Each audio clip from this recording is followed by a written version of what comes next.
Hi అండి. ఈరోజు special మామిడికాయ ముక్కల పచ్చడి.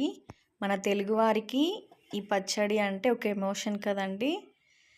ఇలా మామిడికాయ ముక్కల పచ్చడిని వేడివేడి అన్నంలో వేసుకొని తింటే చాలా బాగుంటుంది.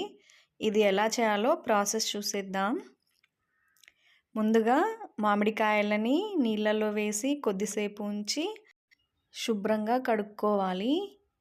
ఇలా బాగా మామిడికాయలని కడిగేశాక తడి లేకుండా పొడి బట్ట తీసుకొని శుభ్రంగా తుడుచుకొని పక్కన పెట్టుకోవాలండి.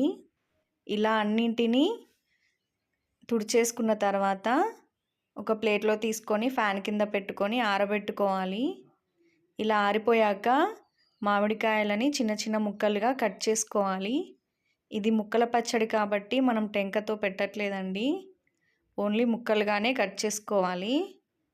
ఇలా చిన్న చిన్న ముక్కలన్నీ కట్ చేసుకొని పక్కన పెట్టేసుకోవాలి.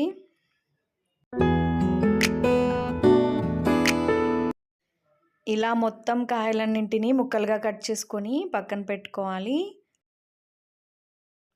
పచ్చడి కోసం తర్వాత ఆవాలను తీసుకొని ప్యాన్లో వేసుకొని మీడియం ఫ్లేమ్ టు లో ఫ్లేమ్లో పెట్టుకుంటూ దోరగా వేయించుకోవాలి. అవి తీసి పక్కన చల్లారబెట్టుకోవాలి. తర్వాత కొన్ని మెంతులు వేసుకొని ఇవి కూడా దోరగా వేయించుకొని పక్కన పెట్టుకొని చల్లార్చుకోవాలి. ఆవాలు మెంతులు చల్లారిపోయాక మిక్సీ పట్టుకొని పౌడర్ పక్కన పెట్టుకోవాలి. ఇప్పుడు పచ్చడి కోసం మామిడికాయ ముక్కలని కొలత వేసుకోవాలండి. ఇలా ఈ బౌల్తో నాకు 4 కప్పులు వచ్చాయి. ఈ 4 కప్పులకి ఇంట్లో మరాడిచ్చిన కారపొడితో 3/4 కప్పు కారపొడి, అలాగే 1/2 కప్పు కల్లుప్పుని ఎండలో పెట్టి పౌడర్ చేసుకొని వేసుకుంటున్నాను. ఇలా 1/2 కప్పు ఉప్పును వేసుకోవాలి. తర్వాత మనం ముందుగా పట్టి పెట్టుకున్న మెంతులు ఆవాల పిండిని కూడా వేసేసుకోవాలండి.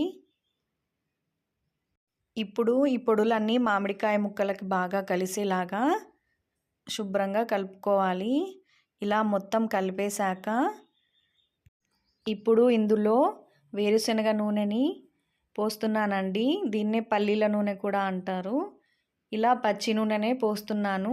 టేస్ట్ చాలా బాగుంటుందండి. ఇలా నాకు 1 కప్పు ఇంకో 1/4 కప్పు కూడా ఆయిల్ పట్టిందండి.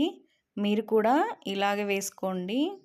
ఆయిల్ వేసుకోవటం వల్ల ఎక్కువ రోజులు నిల్వ ఉంటుంది, టేస్ట్ కూడా బాగుంటుంది.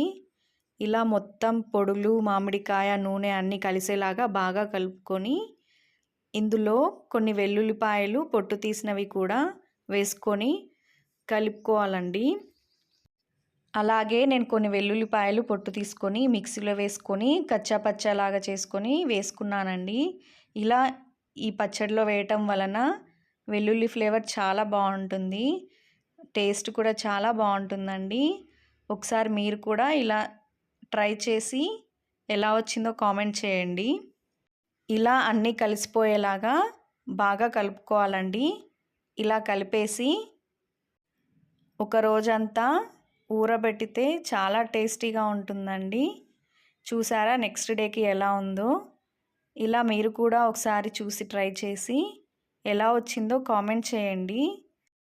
ఇలా చేసి వేడి వేడి అన్నంలో నెయ్యి వేసుకొని తింటే చాలా బాగుంటుందండి. ఒకసారి మీరు కూడా ట్రై చేయండి. ఇలా మనకు ఎంత పచ్చడి కావాలో అంత సపరేట్గా తీసి పెట్టుకోవాలండి.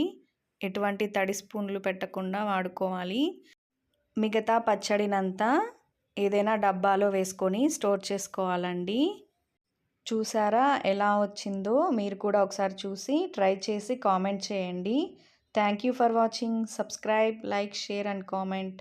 Thank you.